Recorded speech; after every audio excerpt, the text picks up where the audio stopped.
wrapping up the weekend at Squirrel Hill Sports Bar. Every single weekend somewhere in Pittsburgh, you can find us. Chair Shot Reality. Come out, talk some pro wrestling, have some food and drinks with us. Josh Eisenberg, Justin LeBar back with you here to finish it up. And we're going to talk about something that got people buzzing. Didn't happen inside the ring. It happened, and of course, the wonderful production that WWE and now the WWE 2K17 team does. They announced, once again, it's become an annual thing, which legend you can unlock and play with if you pre-order the game. And, of course, that legend's kind of like the ambassador for the game of that year. We've seen The Ultimate Warrior. We've seen Sting. Now we add Goldberg to the mix.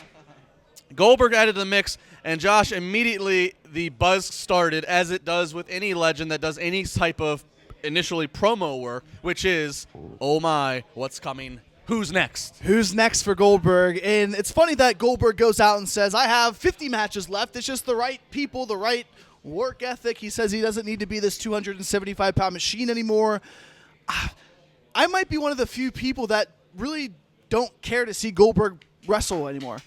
What else is there to do for a guy like Bill Goldberg? You know, what you do is you put him in the WWE Hall of Fame, have him do his speech and all this and that, like Sting did. But the only difference with Sting is Sting, I think, still had something left to prove. Goldberg's already had his WWE run, and when Goldberg says, "I don't think my run in WWE failed," I mean, I think, again, they're a tough guy because it failed. It was bad. It was bad. The best part you had was your Harley-Davidson jacket coming out and beating The Rock, and a month later at Backlash having that match. Other than that, everything was downhill. It was terrible.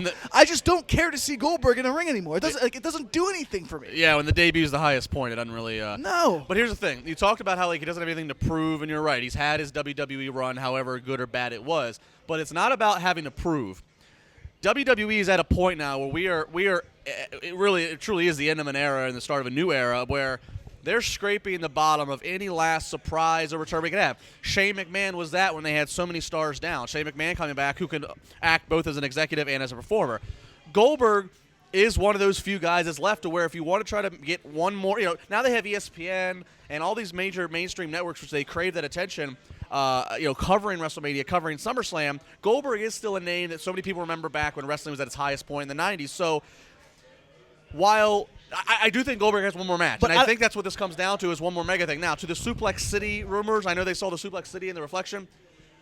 I don't think he's going to fight Brock Lesnar. Let's all remember something. The 2K17 commercials, it's to promote the fantasy warfare, the fantasy matchups that you can have inside of the game. We haven't seen Goldberg versus post-MMA Brock Lesnar, so it's something to say, hey, look, you can do Suplex City versus Goldberg. But that's not to mean that that's what they're trying to precurse for an actual WWE storyline.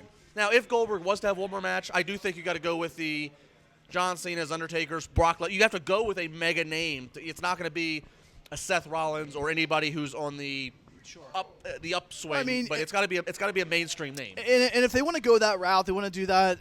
I mean, I can understand an Undertaker, Goldberg. Both guys were notoriously known for developing their careers based around a streak.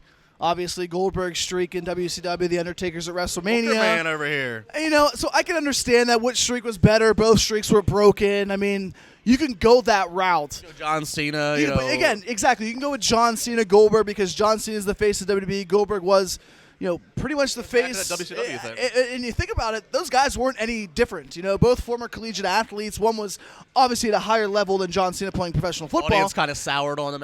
Soured on them after a while after they saw their 4 or 5 moves and were a little overexposed and shoved down your throats.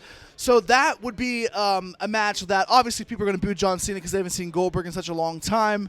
I see Goldberg, and I just don't see anything more financially beneficial from him because he was never – yes, he was big in WCW at the peak of professional wrestling, but he wasn't a guy that catered to ESPN, catered to mainstream. He wasn't a movie guy. He wasn't in a ton of television shows. He had a few pieces here or there, but he never established himself like The Rock or Hulk Hogan or guys like that. Let's not cut Ready to Rumble short, okay?